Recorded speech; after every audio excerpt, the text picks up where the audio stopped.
Beautifully complicated. Unruly, and it's happy. I would say big, versatile. Dynamic and frustrating. Political and powerful.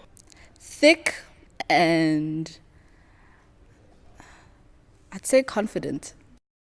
Absolutely beautifully complicated. Every shrinkage that happens is you're a new person, a new dimension. Each and every hair loss that you have, it's like you're shedding, but it grows back. I'm not hiding anymore. This is me. I'm accepting me. See yourself the way you want to see yourself, but never according to what the media tells you. Identify with your hair, identify with your big lips, with your hips. I'm liberating myself. It's a form of liberation. I am defying the system. I'm defying everything that I've been told from a young age. I reached a certain place of consciousness where my association with straight, with curly, was the fact that I am mentally dominated by a specific ideology of how I'm supposed to look and how I'm supposed to be represented as a woman or as a black woman. You are beautiful in your natural state. You should never, ever doubt that. I grew up obviously in a colored community, so straight long hair was kind of the desired look. My hair for me now is just, it's being, and I think for me that represents a lot of what I'm also trying to do, is just be, not trying to put political values on it, social values, like I'm not trying to make a statement with my hair, I'm just trying to be, and I think my hair is a big reflection of that journey. People think having natural hair means you're going to be like this African queen. No, it means you're waking up with even more pimples because that time the olive oil is just dripping all over your skin. So I think it takes so much more confidence to be an African natural hair woman. We think that having 500 likes on a selfie is life. Center yourself. Because we live in a selfish age, but we are not interrogating the self. Start with your hair. Hair is a good place to start. It's on top of your head. It's the first thing people see. It's the first thing people judge. Start with how you treat your hair, how you want your hair to look. Because a lot of the time, when we look at the simplest things on ourselves, the color eyes we want, the kind of nails we want, we find out a lot about the type of person we are. And if you're not happy with the answers that you're giving yourself when you interrogate your hair or your nails or your stomach, then maybe that's a good place to be in, because that means you're ready to change. I went to the OT ball on Saturday. I wanted to straighten my hair, but then I was like, it's the first time these people are going to see me at like a formal event, and I don't want them to think that I don't think my natural hair is good enough for a formal event. Like maybe another time, but for the first time they see me, I really want them to know that I think my hair, how it is naturally, is beautiful, just as much as it would be if it was straightened or braided or anything. Different people in the world would see natural hair as whatever they want to see it as, but sometimes I just feel like people always look for the negatives. So even if your hair is straightened, there'll be people who say that you're not comfortable with who you are. And if you have your hair natural, then people will say that you don't care about who you are or what you look like.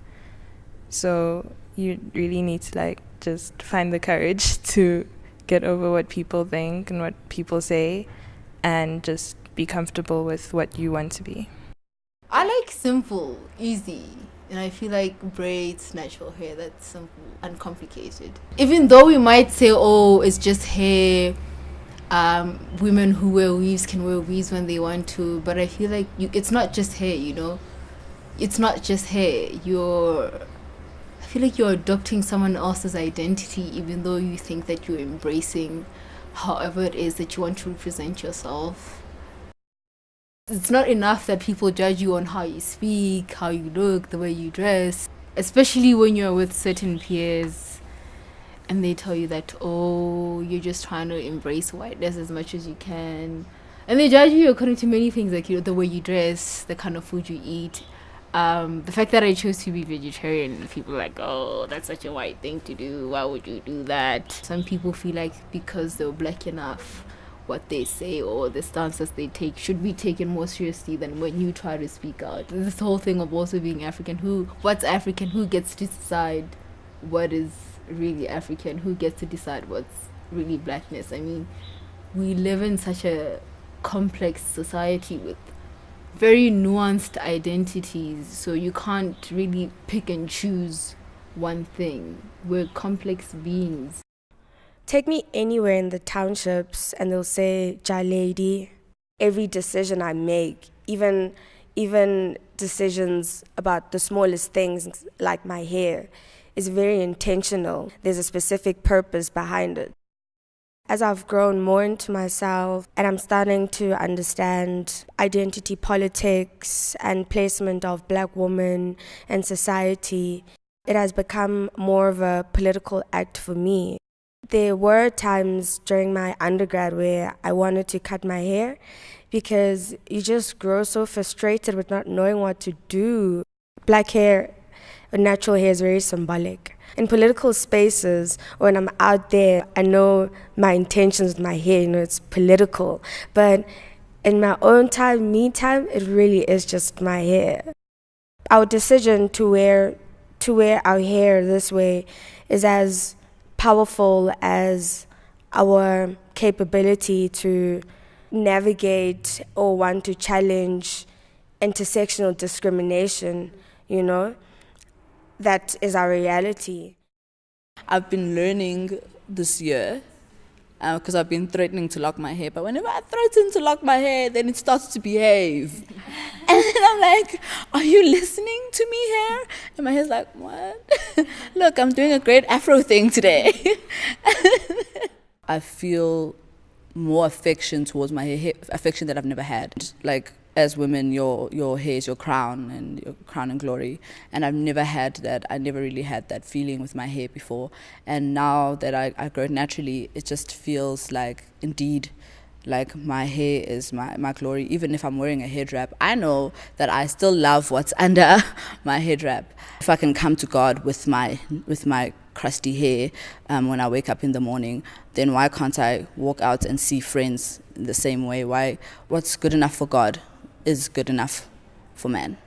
Is like what's good enough for God is more than good enough for man. Letting go of material things comes down to finding the self and appreciating it and knowing that that is enough, and that nothing that you add on will add on to you, because you are a complete human being.